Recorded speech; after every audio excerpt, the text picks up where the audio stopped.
A la continuidad de los trabajos del quinto CITAC, ahora pasamos a una conversación entre yo y el artista Leandro Ehrlich. Leandro llegó hoy en la mañana después de un vuelo larguísimo y unas aventuras de aeropuertos que son cada vez más comunes estos días, ¿no?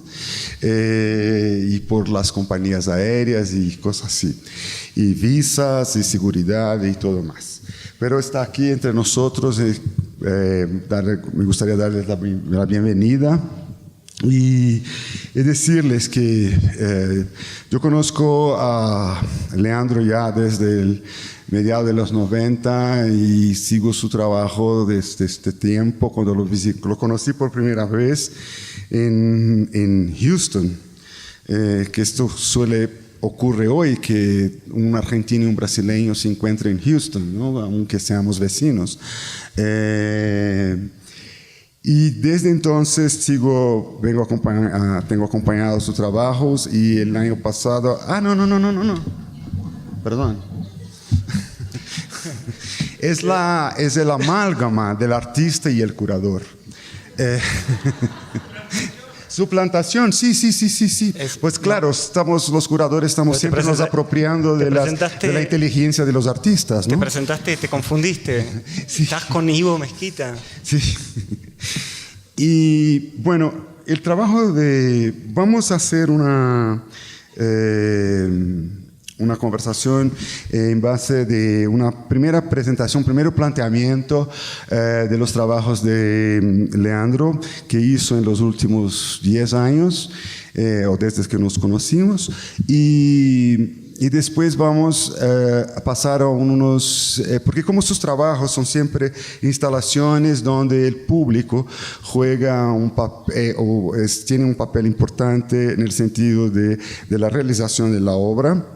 Porque su obra siempre es un escenario, tiene un aspecto teatral donde involucra al espectador seduciéndolo por medio de unos tantos juegos de percepción y de ilusión hasta revelarse todo el trabajo, ¿no? Entonces, y luego son instalaciones básicamente que vamos a comentar unas tantas y luego mostrar en unos vídeos cómo funcionan estas instalaciones. ¿Leandro? Bueno, muchas gracias Ivo por invitarme al CITAC y a todos que están acá. PowerPoint. Ahí está. Bueno, nada, les quiero contar un poco, me parece que antes de hablar está bueno ver un poco de imágenes y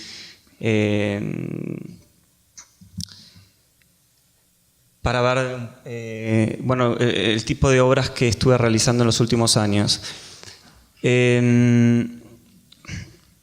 Quizás para empezar, un poco como introducción, les cuento que mi trabajo se relaciona, hay un interés por la arquitectura, en donde, como dice Ivo, la obra se manifiesta un poco como un escenario, en donde el público está invitado a interactuar y a jugar un determinado rol. El guión, digamos, en este escenario es de alguna manera sugerido por el espacio, pero luego se transforma en una experiencia que parte de las experiencias previas y de lo referencial de la obra. Sí, si hacemos... Espera, creo que así, ¿no? No. Cancel. ¿Acá? Sí. ¿Este? Bueno. Como ven, el público es importante en la obra del artista, ¿no? O sea, sí, a eso me refería. Fue todo un truco, en realidad. Bueno, nada, parto de esta obra porque en realidad es una obra que quizás incluso cronológicamente abre el juego de lo que fui desarrollando posteriormente. Esta obra se llama El Ascensor y es del año 95. Es una obra en donde quizás lo anecdótico, les voy a contar la anécdota también de cuál es el origen de la obra, y también les voy a contar que yo provengo de una familia de arquitectos, donde mi padre, mi hermano, mi tía son arquitectos, y la relación que tengo con la arquitectura, yo nunca estudié arquitectura, ni me interesa, pero me interesa la arquitectura desde un punto de vista vivencial, porque considero que los espacios son los escenarios, o sea, la arquitectura es el escenario donde transcurre nuestra vida, nuestras situaciones. Lo que sucede es que en la mayoría de los casos uno no tiene una conciencia permanente sobre el espacio en donde transcurren las cosas. Quizás por esta ambición también de ser cierto carácter hiperrealista en algún sentido, todas las obras son bastante grandes, porque es importante que en este caso este ascensor, que ahora les voy a contar de qué se trata, tuviese la escala, por lo menos todo estuviera en escala humana. Entonces no es la representación de un ascensor, sino que la intención fue hacer un ascensor. En este caso, esta obra partió de una consigna que me disparó la obra. Era en Buenos Aires, había un premio para artistas que organizaba la Embajada de Francia y una fundación, y en donde, tanto para escultura y para objetos, planteaban que las medidas máximas de la obra tuvieran 80 centímetros por 80 centímetros por 1,80 m. Entonces me pareció curioso, ¿no?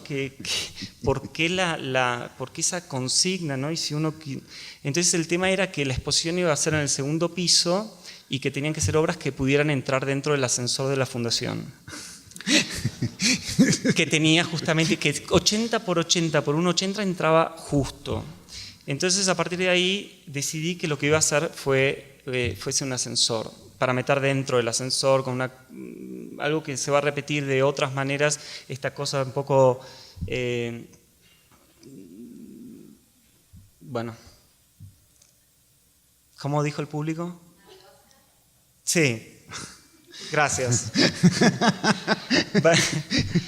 Entonces, la idea es esta. Este ascensor era un objeto que lo único que tenía de ascensor era la botonera y la puerta. Es una típica estética de los ascensores en los que crecí en Buenos Aires, de los años 70, con la fórmica en madera, y a través digamos, del otro lado no se ve, pero ahí estaba el espejo. Es decir, la cabina del ascensor estaba dada vuelta como un guante, y todo el interior estaba desplegado así en forma convexa. Al mirar a través de la reja, lo que uno veía era esto, que yo había reproducido en todo el largo del objeto una sección del hueco por el cual el ascensor se corre, ¿no? Y muy sencillo, con un espejo arriba y abajo, producía esta escena de infinito, del hueco al infinito.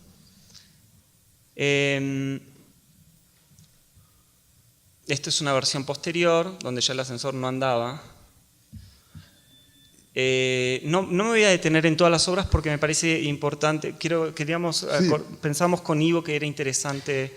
Voy a ir rapidísimo. Esto es una obra que le sigue al ascensor, también es un objeto, se llama Vecinos.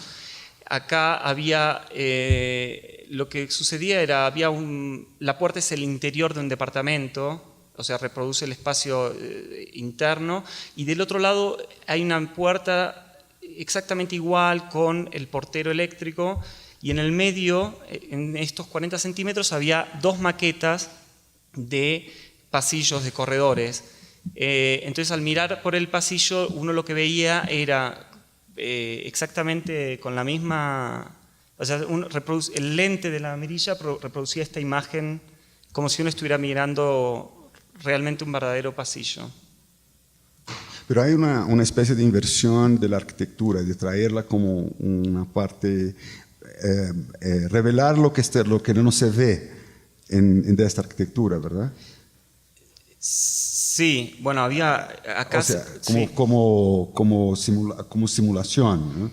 Sí, es exacto, un recorte de un espacio que en su momento estaba también muy interesado por la referencia que había en los materiales, en lo ordinario, en lo clase media, o sea, toda la estética de la obra va a estar regida en esta primera etapa por eso, ¿no? Por cosas que para mí era importante, que fuera fórmica, y luego la situación o la interacción o sea, no había ningún cartel, pero la puerta no se abría y lo único que uno se podía acercar a este monolito y mirar a través de la mirilla y ver, en teoría, la puerta del vecino.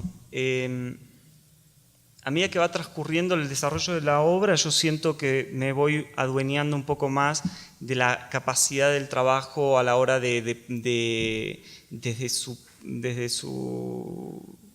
carácter metafórico digamos, o literario, si se quiere. Es como que esto es un planteo de situación, en donde hay algo hasta paranoico en el hecho de una puerta que no se abre y que uno a la puerta del vecino solo la espía, ¿no? Una cuestión de hecho, posteriormente a esta obra me acuerdo de haber visto la película del inquilino de Polanski, donde hay una escena que tiene esta imagen y bueno, sigo adelante. Esto es el living. El living, es como en Buenos Aires se le llama el living room, y esta obra es del año 98, es la primera instalación en donde lo que me importó fue de alguna manera romper con el contorno del objeto, buscar ¿cómo decir? Que en este caso el espectador no fuera claramente reconocible el límite entre la obra de arte y la arquitectura, sino que la gente estuviera totalmente involucrada en el espacio. Esta obra consiste en lo siguiente, se las cuento. Uno entra dentro de este espacio y lo primero que ve es un espejo, y lo segundo que ve también es un espejo. Sí, sí. Pero bueno, la cuestión es que el segundo espejo en realidad no es un espejo, sino que es un agujero que da a otro cuarto en donde está todo duplicado y todo en espejo. Y realmente es una cuestión, un efecto muy simple que reproduce exactamente la imagen especular que se generaría si en ese lugar hubiese un espejo.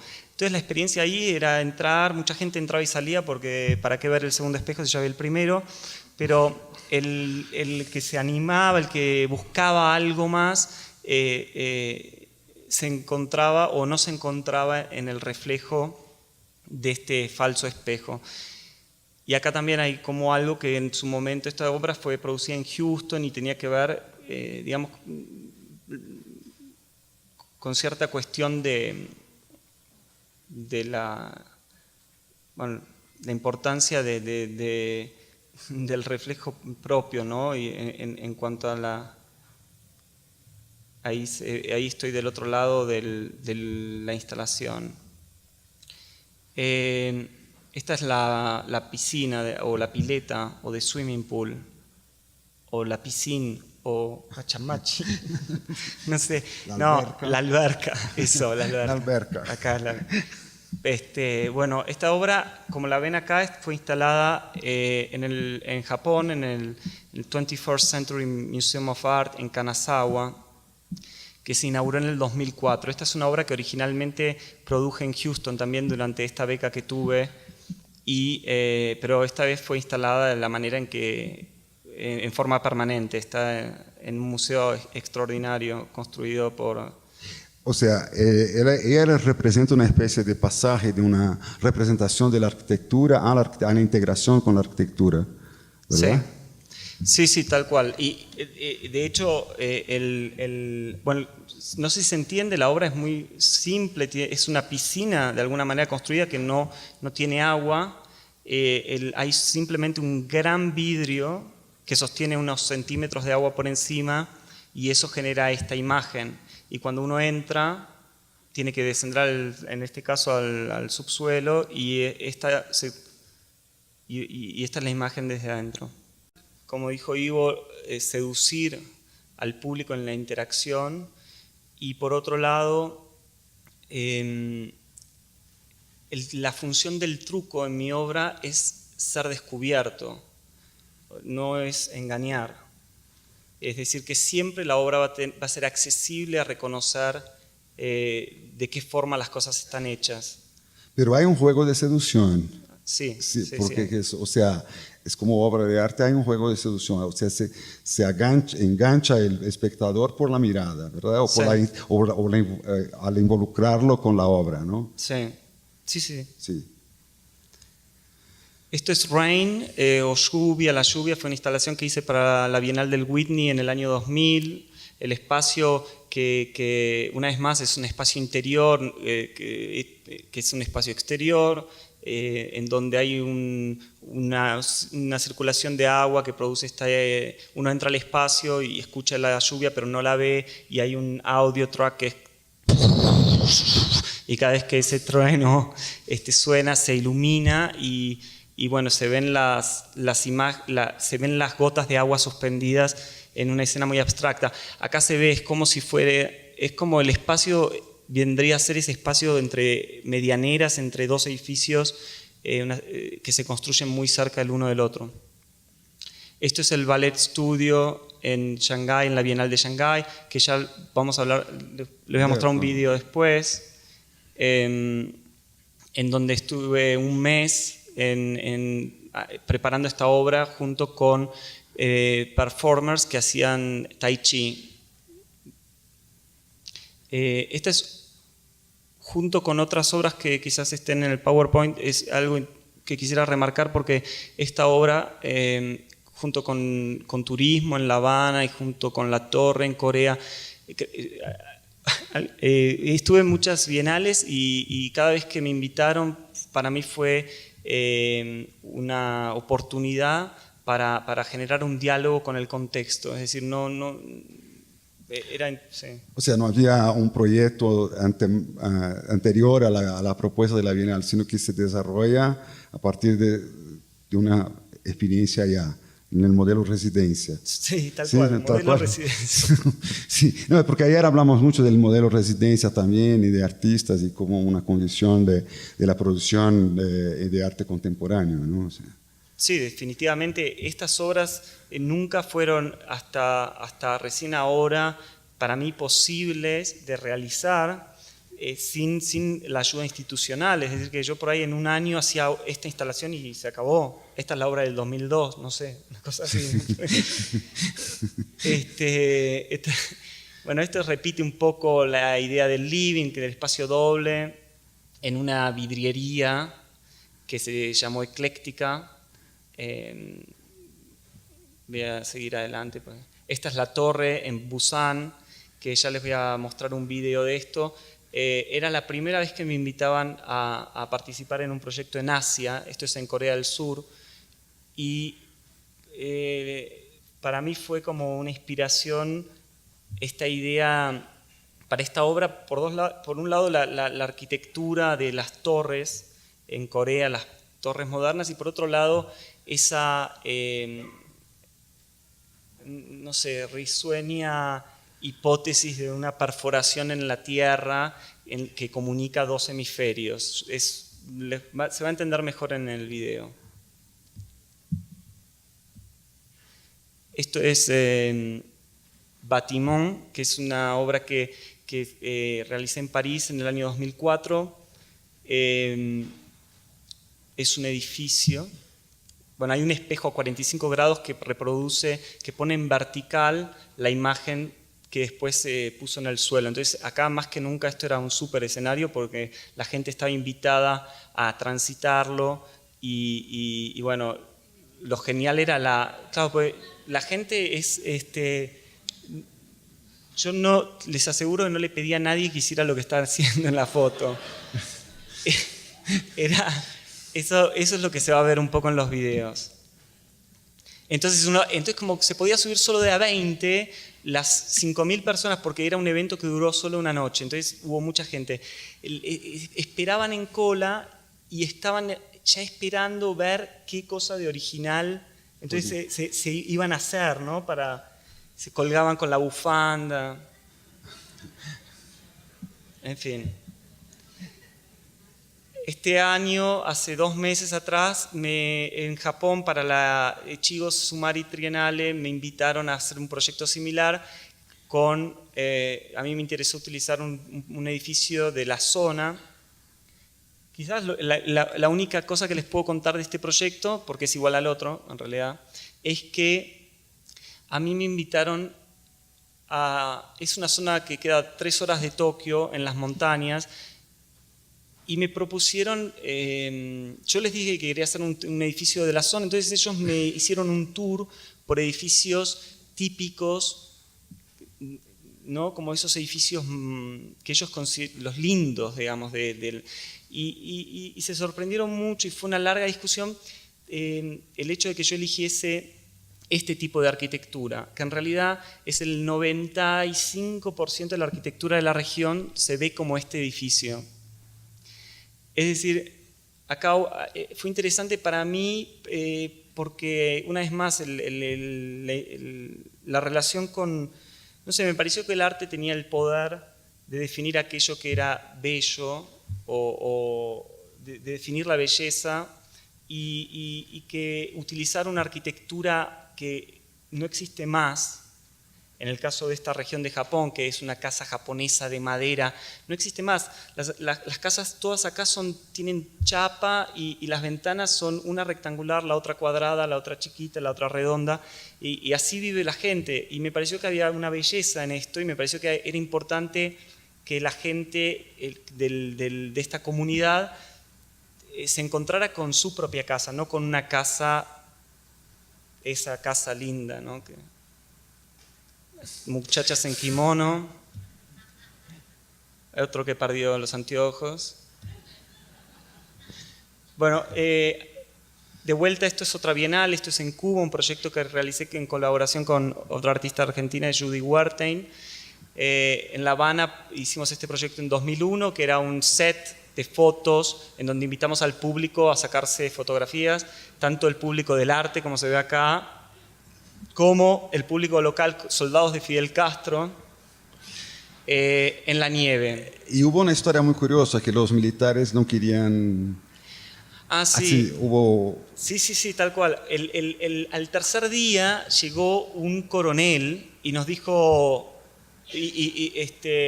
vio que había soldados, dijo, ustedes no tienen permiso para sacarle fotos. Nosotros hacíamos un exchange, o sea, le regalábamos una Polaroid y nos quedábamos con otra.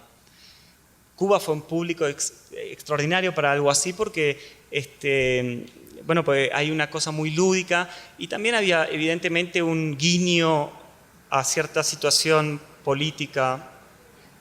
Lluvia. Okay. Vuelvo sobre lluvia, esperen un momento. Bueno, había una situación con la idea de que bueno, este paisaje imposible en el Caribe era también imposible por una cuestión política.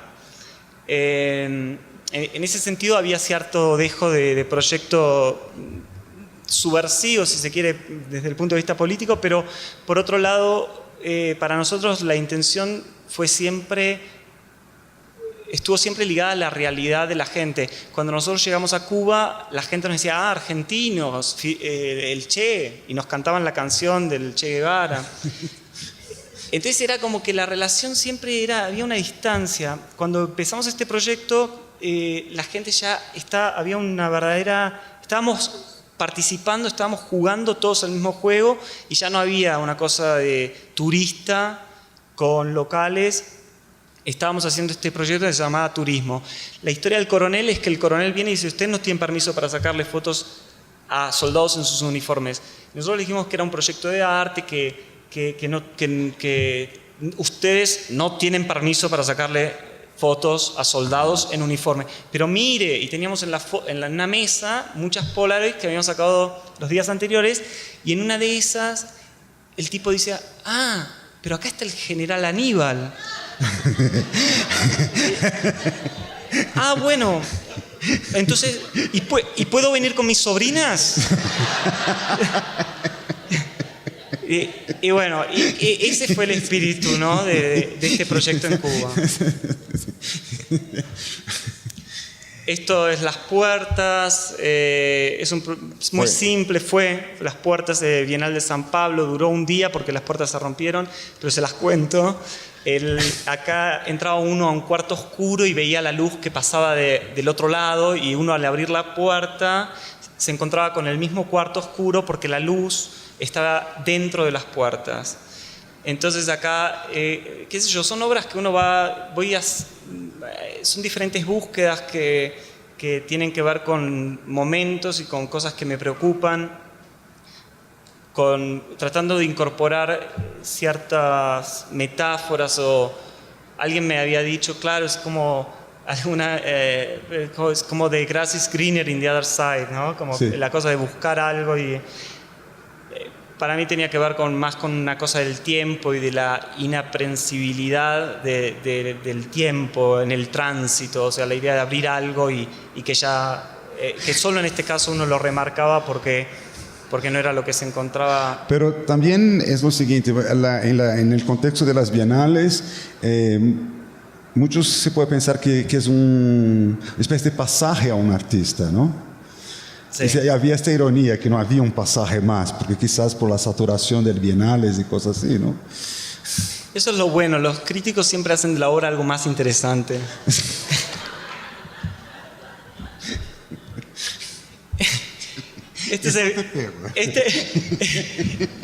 No, pero es verdad, es verdad. No. Está bien. Es que lo cierto es que la obra del artista, Liliana estaba hablando hace un rato, obviamente nosotros generamos algo que parte de que tiene una fuerte carga intuitiva, y manejamos ciertas no es una cosa porque nos salió así, pero hay una intuición enorme.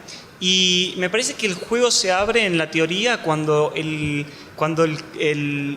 historia del arte y la crítica tiene la capacidad de ver cosas que el artista sencillamente no ve, porque o no lo planificó en forma consciente, o porque sencillamente la obra de arte tiene esa magia, ¿no? La posibilidad de sí, resignificarse. Bueno, voy más rápido. Esto es un hombre invisible que camina. Este es el consultorio psicoanalista, que ya vamos a ver un poco más de qué se trata en otro video. Esta es la escalera. Es una escalera acostada en donde yo construí este espacio, y la gente, es la imagen típica de ese estereotipo de vértigo, ¿no? Y en donde... Sí, dice. Es que tiene una cosa de vértigo en tu trabajo también. Tienes la escalera, el ascensor, el túnel y la pileta que se ve por de abajo, ¿no? Bueno, esta obra se expuso en Londres junto con el ascensor que decía Out of Order, el que vieron antes. Entonces el chiste era, el ascensor no funciona, tome la escalera, ¿no? Esto es The View, o La Vista, que es una obra originalmente del año 97, pero que se exhibió en una nueva versión en la última Bienal de Venecia, en la cual fui invitado por María de Corral en el pabellón italiano. Es una obra en video. A mí el video no... A ver, hay algo que me pasa con el video. Todas las obras tienen que ver con hay un factor perceptual, pero este factor perceptual para mí es fundamental que pueda ser decodificado en la experiencia. Y el cine o el video que yo soy fanático, ¿no?, del cine, pero de alguna manera deja, por lo menos en lo perceptual, es como que uno ve cosas fascinantes y dice, wow, ¿no? Pero al mismo tiempo hay una inaccesibilidad en cuanto a saber cómo eso funciona, cómo está hecho. Y a mí me parece que eso es una manera también de activar la inteligencia. Es decir, nosotros en general, salvo que seamos programadores informáticos, no sabemos bien qué es lo que está dentro de un chip o cómo la forma en la que funciona, no sé, de visual effects en cine, ese tipo de cosas. En este caso me interesó utilizar el video porque hacía una clara referencia a algo cinematográfico. Es un poco como The Rear Window, la ventana indiscreta de Alfred Hitchcock, donde hay una situación de voyeur. Lo que se ve son escenas que yo filmé en la casa de mis padres con amigos y actores no profesionales, para nada profesionales. Y generábamos esta cosa de una película muda porque la obra se veía desde una ventana sin sonido y uno trataba de descubrir en estas loop de 10 minutos en diferentes escenas, uno hacía un zapping por diferentes cosas y trataba de descubrir qué pasaba. ¡Wow! En las escenas. Bueno, esto es Homol, Agua Blanda, una de las obras que hice en los 3-4 años que viví en Francia, en Toulouse. Era una impresión fotográfica de una imagen digitalizada de agua, con la cual hice un colchón de agua y lo llené de agua, y viva el agua. Bueno, nada, y entonces está iluminado por debajo y la gente al caminar, el agua, y basta de agua, pero el agua de adentro producía un movimiento sobre este colchón que generaba el movimiento sobre estas olas que eran estáticas en la fotografía. Esto no lo vamos a poder ver porque no tengo video de esto, pero bueno. Y ya está. Sí. ¿Quieres mostrarnos? ¿Cuánto hice? ¿Cuánto le metí? Media hora. Estamos bien de tiempo. Ventanas, agua, túnel, vértigo, teatro. ¿Y vamos a ver los videos? Sí. Lo que les voy a mostrar no es Help. ¿Qué pasa? Escape.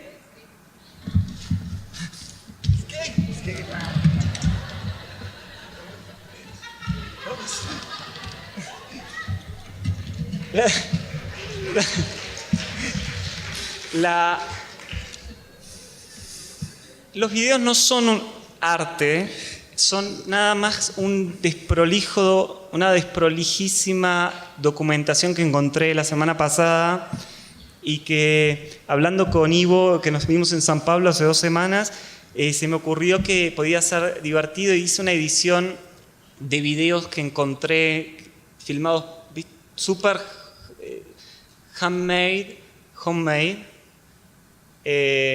No tengo mal de Parkinson, pero la cámara se mueve mucho. Está bien, está viva. Y bueno, hay algunos que ya tenían música, entonces hice como unos videoclips. La música de algunos es terrible, sorry.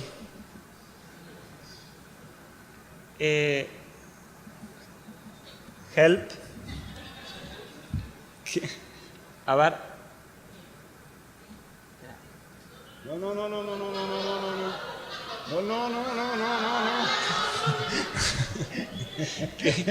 Pero tiene que haber No le das doble clic aquí. No, pero doble clic lo abre. A ver.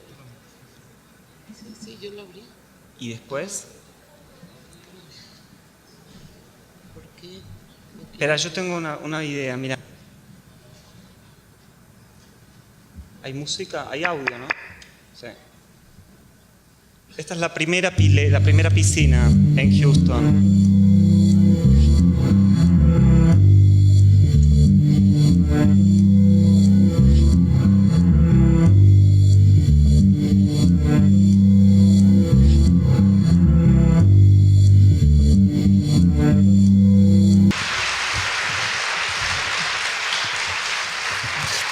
Muchas gracias. Gracias, Leandro.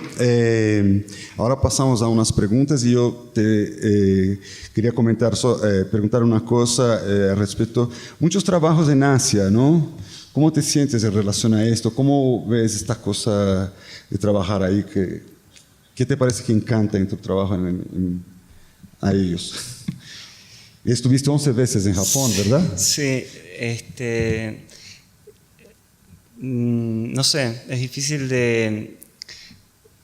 Es raro porque en realidad para mí también todo lo que era Asia, mucho antes de viajar, por primera vez siempre fue como una fantasía y un misterio y algo que siempre me intrigó. Yo creo que hay dos factores importantes a decir con respecto a Asia, con respecto a Japón. Uno de ellos fue el enorme apoyo que yo recibí por parte de la ex curadora de este museo en Kanazawa, que era Yuko Hasegawa, que me invitó y que logró que la piscina se construyera en forma permanente en este edificio, que es un edificio, este museo fantástico que hizo Kazuyo Sejima y su estudio de arquitectura, que es fantástico. Pero, y esto, lo que yo creo es que fue importante porque para mí, lo que hablábamos hace un rato, creo que la enorme apuesta desde lo institucional a proponer a un artista. Yo hice la piscina cuando tenía 26 años y después se mostró en Venecia, era muy joven también, y decir, bueno, hagamos esta piscina y construyámosla. Hay 3 obras permanentes en ese museo, una es de Anish Kapoor, la otra es de James Turrell y la tercera es la piscina, o sea que fue como wow, ¿no? Y creo que a partir de ahí la apuesta fue enorme, y creo que a partir de ahí la emoción desde el punto de vista de mío es, más allá de la permanencia de la obra, de que la obra quede, etcétera, porque eso obviamente que a uno lo toca, pero lo más increíble es que alguien te ayude desde lo institucional a hacer de tu propia utopía a fabricar tu utopía de la mejor manera posible, porque ustedes vieron el video de la primera piscina, la hice yo, tardé 4 meses, aprendí de todo, puedo arreglarles el coche a cualquiera porque sé cómo hacer masilla y pintura, pero obviamente no se podía hundir en el terreno. Y esto es importante porque creo que el hecho de que la expresión de una obra pueda llegar a su mejor final hace que evidentemente la gente pueda encontrarse con una obra que seguramente no era... o sea, apreciar una obra en su mejor... no sé cómo decir... Y luego de ahí, para la obra de este año, que fue el edificio, se da una situación similar, es decir, pero claro, estaba también sustentada por lo de la piscina, es decir, bueno, vamos a hacer te vamos a ayudar a hacer tu obra de la mejor manera posible. Pero esto plantea una cuestión como es la financiación de estos proyectos, o sea, tú trabajas, digamos, en el espacio institucional, donde entonces hay una inversión en el sentido de producir el trabajo, ¿no? O sea, ya no es tan, digamos, independiente del mercado, digamos así. A ver, yo creo que mi obra lamentablemente fue demasiado independiente del mercado, en el sentido de que fueron obras invendibles y que la torre está en algún container, en basural, muchas obras se destruyeron en el camino, pero para mí la suerte era poder realizarlas. Y la primera piscina lo mismo, también se tiró porque era más caro el storage que lo que valía los materiales de la obra.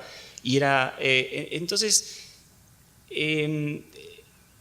a lo que voy es a que en mi caso, poder realizar las obras, digamos, están las primeras obras que eran más objetuales y que de hecho todavía hago algunas obras en un formato que me permite que las puedo fabricar en mi estudio, y después hay obras que necesito de un apoyo para poder materializarlas, es decir, si no, directamente no existirían. Y después es fantástico, la cosa en Japón es increíble porque los japoneses son como bastante groupies, ¿viste? Como con el béisbol y todo. Entonces yo cada vez que voy a Japón y hablan, yo entiendo muy, muy poquito, pero siempre están hablando y dicen, creo que como que a la piscina, a la alberca le dicen pool, porque hay muchas palabras que son de los americanos. Entonces, me están presentando, pula, pool, como todo el mundo conoce la alberca, y me piden autógrafos, sea como cualquier cosa, como Mick Jagger, ¿viste? De Japón, o sea, del arte, de las artes plásticas. Y la verdad que es una cultura que a mí me fascina bastante porque hay una cierta inteligencia y refinamiento desde la cosa que ha inspirado incluso a los minimalistas, y no sé, es algo que es una cultura muy delicada, y la verdad que qué bueno que les guste lo que hago, qué sé yo. ¿Abren preguntas? Sí.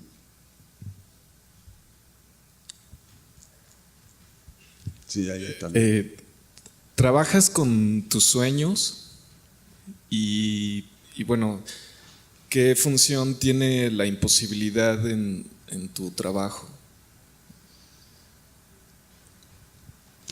En realidad con mis sueños no, es cierto que hay algo onírico quizás, pero no, casi no me los acuerdo los sueños, y cuando me los acuerdo son unos dramas pésimos, ¿viste? Unas cosas que no tienen.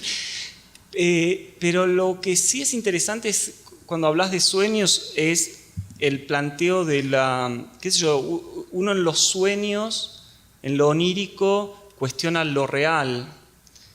Entonces, quizás por el hecho de que a mí me interesa ese cuestionamiento, salta el tema del onírico. Alguien alguna vez dijo, no, porque lo tuyo es como, claro, soy argentino, lo tuyo es como realismo mágico. Y yo, soy surrealista. Y yo me quería matar, porque, claro, pues el punto es que cualquier cosa que en el arte, de alguna manera, que plantea qué sé yo, ese cuestionamiento a lo real, es surreal. Y en realidad a mí no me interesa lo surreal. De hecho, las obras yo las fabrico y me interesa que sean lo más hiperrealistas posibles. Entonces, donde todo esté alterado, sí. Donde haya una inversión, donde reconstruir la realidad, sí, quizás desde un sentido más utópico. Perdón, me recontra extendí lo que me habías preguntado. Pero, no, es quizás porque como también tienes un escritorio de psicoanalista, ¿no? Y que trae tal vez un poco este mundo, que es bueno, como dijiste, que no es el realismo mágico, no es el surrealismo, y es mucho más la tradición de un pensamiento iluminista francés que va por Lacan, y que donde Argentina fue mucho más, fue un grupo muy fundamental en la difusión de las ideas, ¿no? Hay algo que a mí, uno de los museos favoritos es en París, es el Museo de Arte Métier, que es un museo que no es de arte, sino bueno, es el museo donde están reproducidos los experimentos que los científicos durante el iluminismo fueron desarrollando, ¿no? Y les cuento, no sé, una anécdota. Está la reproducción del experimento que realizó Léon Foucault para medir la velocidad de la luz en el siglo XVIII. Y el experimento constaba en una mesa en donde había una serie de espejos y un espejo que rotaba a 12.000 revoluciones por, no sé si por minuto o por segundo, seguramente por minuto. Entonces, el tema es que obviamente no hay electricidad y el tipo tiene que hacer rotar este espejo y además tiene que hacerlo rotar a esa precisa velocidad constante. Entonces se asocia con un músico que desarrolla un fuelle, como un fuelle, ¿no? Sí. Que tiene una flauta y entonces, y con un diapasón, el tipo generaba un la en la flauta y mientras que esa flauta diera esa nota, él sabía que la velocidad de ese espejo era constante y pudo desarrollar su cálculo. Entonces yo me imaginaba el tipo saliendo de su cuartucho o de su laboratorio a tomar una cerveza en una calle iluminada por faroles de aceite, ¿no? Y había descubierto muy aproximadamente la velocidad de la luz. Entonces, hay algo en toda esa construcción que tiene que ver con el pensamiento y con la estructura de poder pensar las cosas y de repensarlas y de saber una vez más cómo están hechas, que me parece que me genera mucho optimismo. Y que me parece que le genera mucho optimismo al público que termina participando de la experiencia. Porque sí, hay una cosa muy lúdica, uno se tira del balcón y no sé qué, pero al mismo tiempo es como el hecho de poder reconocer cómo está funcionando el artificio, es una cosa que para mí es fundamental. Entonces, nada, creo que eso es una de las cosas que me motivan, como en cuanto a lo onírico. Por ahí lo que me interesa no parto de la cosa ilógica que puede tener aparentemente un sueño, sino de la racionalidad más absoluta o de una cosa que haya una relación muy racional. Bien. Me sorprende la capacidad de dislocación de la mirada que ejercen tus obras y me hace mucho irme hacia una virtualidad habitable. Por un instante el rompimiento de la perspectiva y toda esta capacidad de autorreflejarnos me hizo de repente sentir el vivir en una pantalla, en este espacio que podría ser inhabitable y muy propio para este tiempo. Y la de Japón, la última, me pareció hasta casi peligrosa, porque el estar ahí continuamente mirándote en el espejo, pues igual te pierde la conciencia del aquí y ahora o te proyecta a un otro lado de ti o de lo que ves y se abre.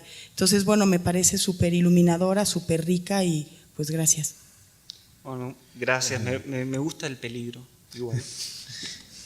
También hablabas antes del engaño visual como una negación de la temporalidad. Sí. Sí, que... Bueno, hay un factor que tiene que ver... hay algo en lo óptico, en lo perceptual, que también me interesa por eso, porque siento que tiene un carácter atemporal. Es decir, estos efectos visuales o todo lo que tiene que ver con esa ilusión se articula en la retina de tal forma que independientemente del envejecimiento de qué sé yo, por ejemplo, quizás dentro del día de mañana el consultorio de psicoanalista no quiera decir absolutamente nada porque estemos todos tomando pastillas, pero, o píldoras, ¿no? Pero lo que sucede en ese vidrio en donde uno se fantasmiza, es como si de alguna manera tuviese un cierto grado atemporal donde el mobiliario va a ser fuera de época,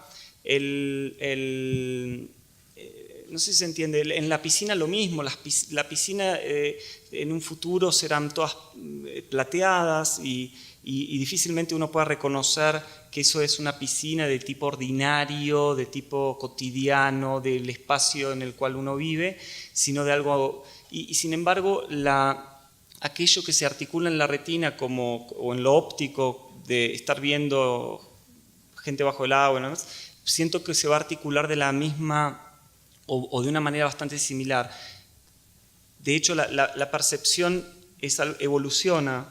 En el ser humano hay una evolución en la percepción, pero que es mucho más lenta la evolución en el conocimiento o la evolución estética. Como los primeros que vieron una película se creían que el tren los iba a pasar por arriba.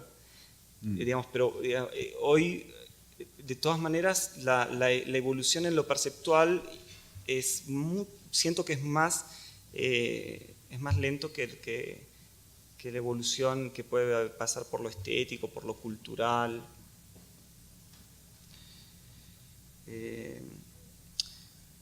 No sé, eso es interesante. Para mí eso es, qué sé yo, me interesa. Alan. Bueno.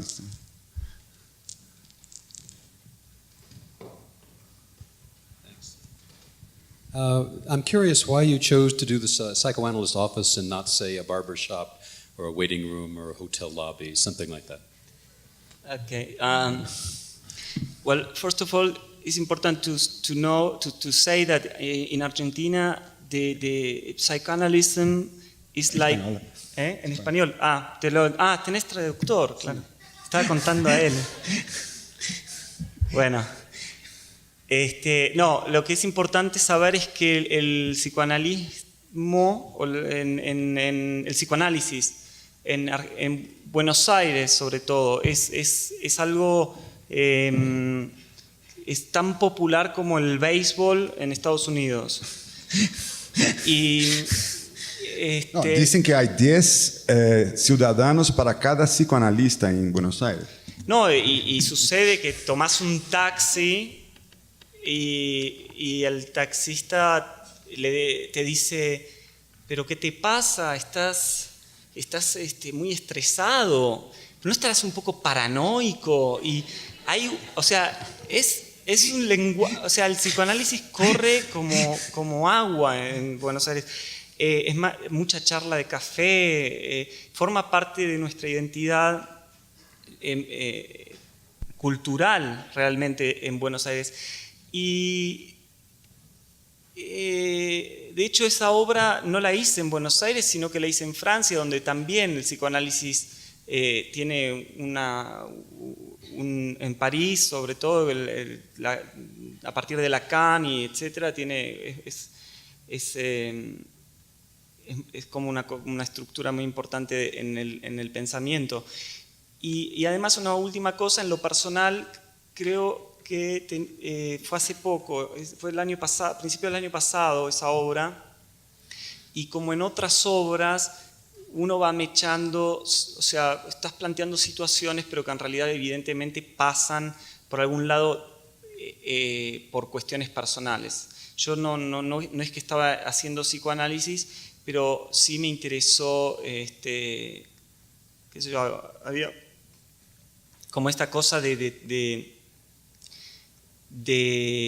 cierto, me puse como más reflexivo y estuve como, sí, qué sé yo, es como son los humores en ese momento sobre mi propia existencia también, sobre mi vida, sobre lo que yo quería, y son anécdotas que al final no tienen ninguna importancia para lo que va a ser el destino de la obra, pero pero sí hay, digamos, creo que los artistas, nosotros producimos cosas en función de, tamizamos en el arte cosas,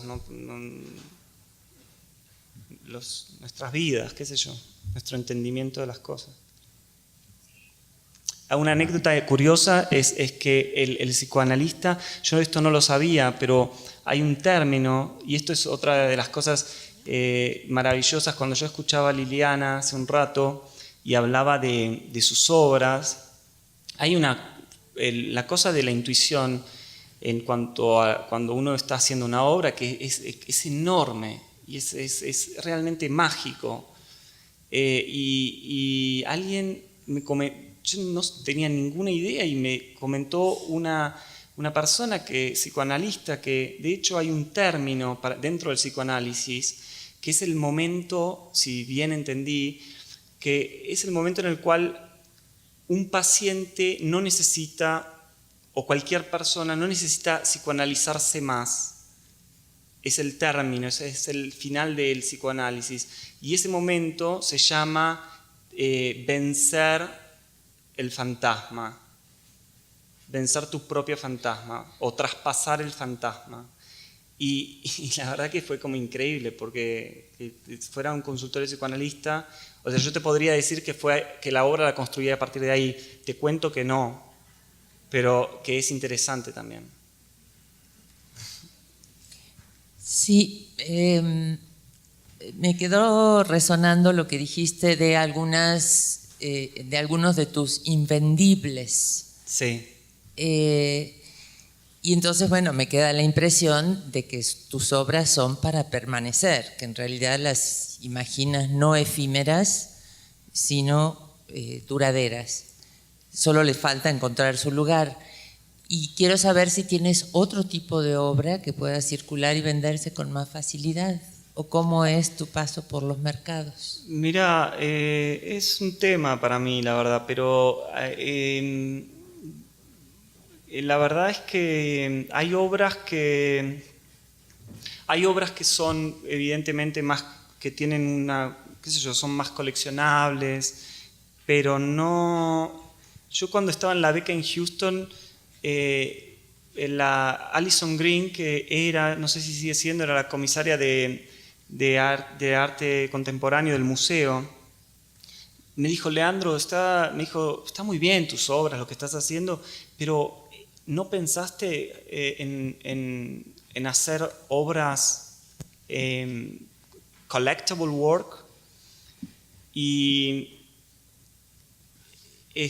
honestamente la verdad es que, bueno, he desarrollado obras que coleccionistas han comprado, y gracias a eso vivo y demás, y puedo seguir trabajando. Pero en su momento yo le dije a Alison una cosa que era lo que sentía, que todavía la siento, que tiene que ver, a mí realmente me interesa hacer obras que me interesa el arte para hacer aquello que realmente yo sienta una necesidad para que esa obra exista.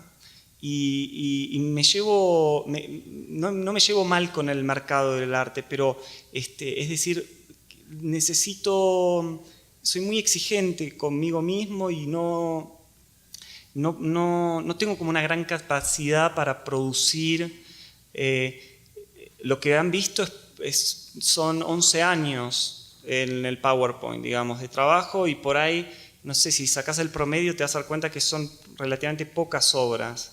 Pero bueno, para mí ese es no es una cuestión, es así como puedo trabajar, qué sé yo. Quizás también el asunto sea que, como dije antes, la escala de la obra necesite ser de un tamaño para arriba, entonces todo es medio grande, porque es como si un ascensor, la obra del ascensor no podía ser una cajita del ascensor con los dos espejitos chiquitos y imagínatelo. Tenía que ser el ascensor, así, con el tamaño de una heladera, qué sé yo.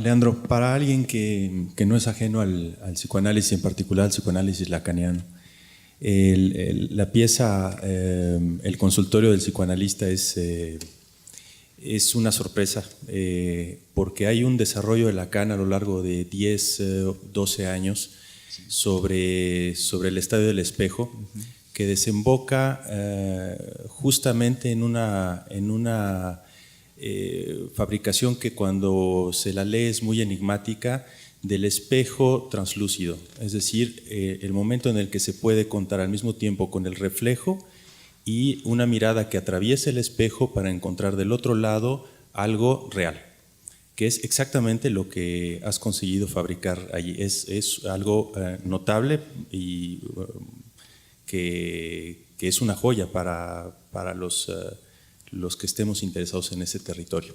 Pero te quiero hacer una pregunta. Tú hablaste en el momento de dialogar con Ivo de un cierto punto de invisibilidad del artista que no es el del crítico. Habría una visibilidad del crítico, una visión del crítico que no es la misma posición que la del artista en términos de invisibilidad. Y tu obra problematiza continuamente la visibilidad de diferentes maneras, con el espejo, con la perspectiva, con la ilusión, con el truco. Abruptamente te pregunto, ¿te parece que es posible tender algún puente entre tu problematización en la obra de la visibilidad y esa invisibilidad tuya al trabajar?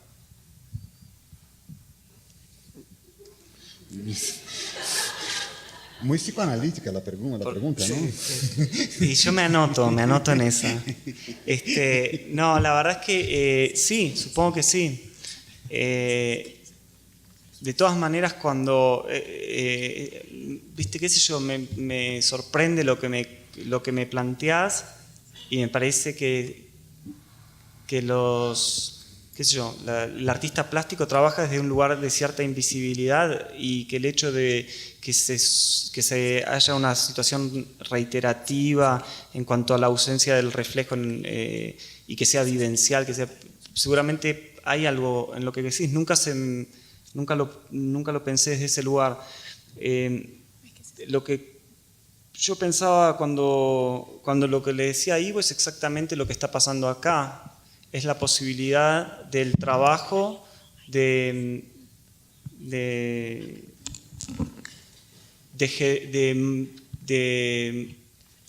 hacer una pregunta más que generar una respuesta. Y digamos, esto es como una...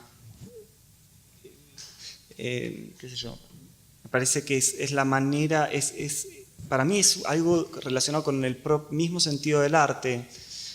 La capacidad de poder, no solo del artista hacer algo para que te feliciten o para que te destruyan, sino para aportar algo. Y la forma de aportar es eventualmente teniendo a un receptor que puede tomar la obra y aportar a su vez. O sea, es como hacer y ese es eventualmente de una... Por lo menos desde mi punto de vista, no sé, es una visión bastante optimista que tengo con respecto a la posibilidad y a la capacidad que podríamos tener de evolucionar. O sea, vos me estás proponiendo algo que estaba en la obra. Y con respecto a lo de Lacan, de hecho es cierto, bueno, Lacan tenía también algunos experimentos donde él quería ilustrar ciertos temas, ¿no? No sé, vos sabés mejor que yo cómo era, pero el tema de la rosa, y para ilustrar la idea del deseo, era una especie de holograma de una rosa que él generaba con un espejo cóncavo, para ilustrar la idea de que el deseo no estaba en el objeto, sino en el sujeto. O sea, esta cosa de querer agarrar algo inaprensible y que siempre se iba a repetir de la misma manera, ¿no? Es algo así, ¿no? No sé. Okay. Bueno, muchas gracias. Tenemos que hacer un pequeño intervalo. intermission, sí, para cambiar aquí las cosas y volvemos en 15 minutos. Bueno, muchas gracias. Muchas gracias.